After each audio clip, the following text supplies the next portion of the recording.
This is part 2 of the video series on the Tidyverse.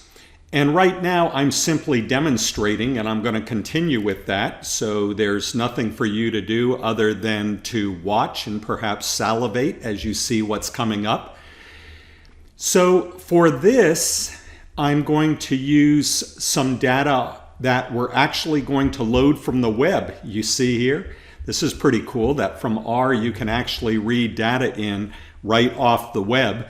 And so we're going to have, of course, have the Tidyverse loaded, which I already do. Let me go ahead and clear out the environment from when we were looking at the TB data set. So I've adapted this from a presentation by Josef Fruwald and from the University of York. And these data that we're going to pick up off the web here is looking at the relationship of vowel duration to the first formant. Now, if you have to go ahead and look up what that is, do so. This is a case where I wish we were together in class, because if we were, then Lindsay could explain this all to us. I have a hard time wrapping my head around it. So I know what I've been able to pick up is that when you pronounce a sound, like in this case, what we're going to look at is for the letter I, that as you pronounce that sound, the duration of how long you say I is going to be related to the hertz on the frequency of your voice when you say that. And the first formant has something to do with when you reach a certain point on that frequency. Lindsay, if you want to post something in the cafe to tell us about how this all works in an explanation that's better than mine. I looked at some websites and I still had a hard time getting my head around it. It's not going to be really relevant to this demonstration for us to have full understanding, but I'm curious, and if you want to make a little video instead and send it to me, I'd be happy to post it so you can tell us how this all works. But anyway, what we're going to have here is we're going to have the explanatory variable is going to be the duration that you say the vowel, and the response variable is going to be a standardized location of the first formant, which is going to be related to how long you use to say the vowel, whether you're saying I or I. And so, okay, so this was done for a variety of individuals. Let's go ahead and load the data. And you can see it's appeared in our environment here right off the web. 395 observations of 10 variables. I'll look at those here. And you can see that we have different people. No, we have one person. This is just for the person named Jean, I guess. Age 61, female. So evidently Jean is saying the vowel multiple times. We have the first formant, and then it's been standardized over here, which is indicated by F1.N. And here's the duration in milliseconds of pronouncing the vowel I. So this is Jean pronouncing the vowel I, and now let's look at the relationship of the duration to the first formant. So we're going to use this new function here called ggplot, and we're not learning it now, we're just seeing it in action. But that's going to be our first major topic in the Tidyverse, is the grammar of graphics and how that fits into this function ggplot. So I'm going to go ahead and store that in a variable, and then I'm going to use the variable, and let me go ahead and zoom this out. And all that this did was created, that's zoomed a little bit too much. Let me bring it into line of vision so we can see the whole thing here. Let's try it now. Okay. There we go. All right, so all we've done is created a background. And notice this background is like a grid, and we have the explanatory variable in milliseconds on the horizontal axis, and we have the standardized first format on the vertical axis. Okay, let me actually close this out here.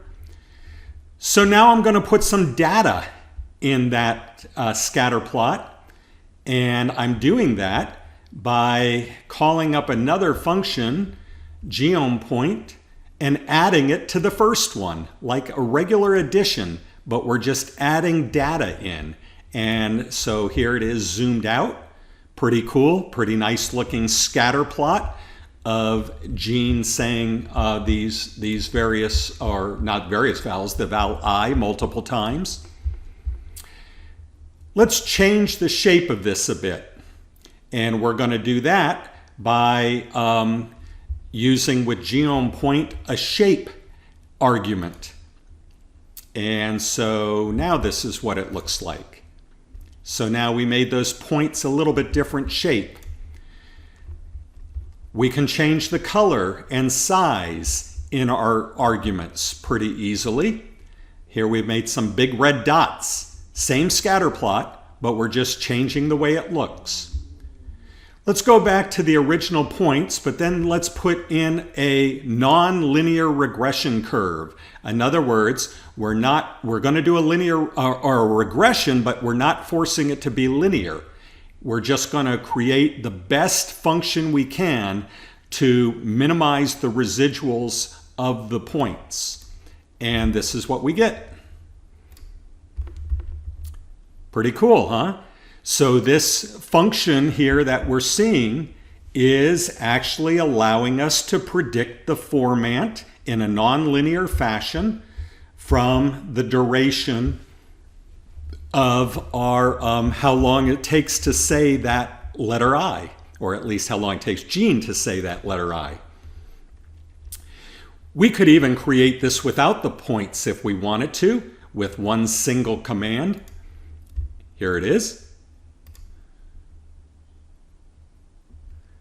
And that, of course, is ultimately how we like to model. We use the points to create the model, but then the model becomes our model. It becomes our way of trying to get a general understanding of the relationship, in this case, between the duration and the format.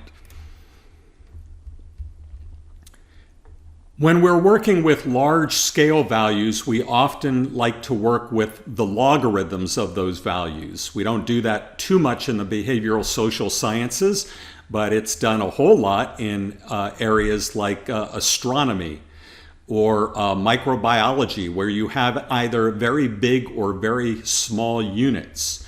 And so here it is on a logarithmic scale.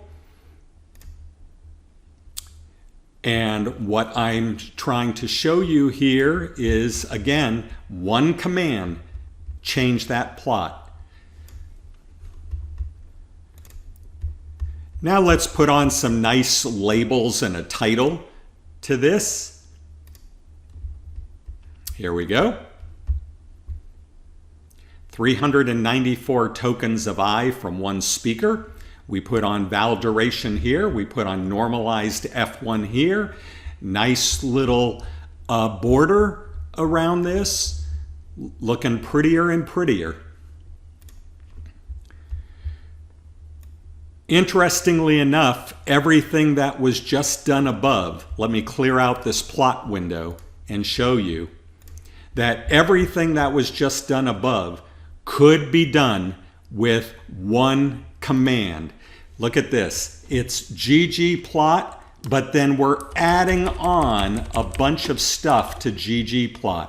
And when we go through the grammar of graphics, we're going to make sense of all this. But here, watch this plot come about that I just made there, showed you there, with one command.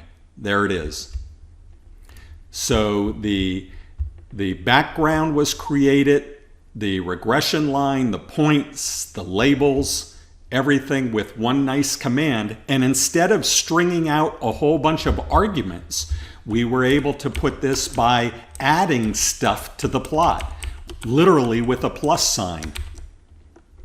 Okay, I hope I've whet your appetite a little bit, but if not, stay tuned. We're going to do one more demonstration video, and then we'll get into starting to learn how to do this on our own. So I'll see you in the next video.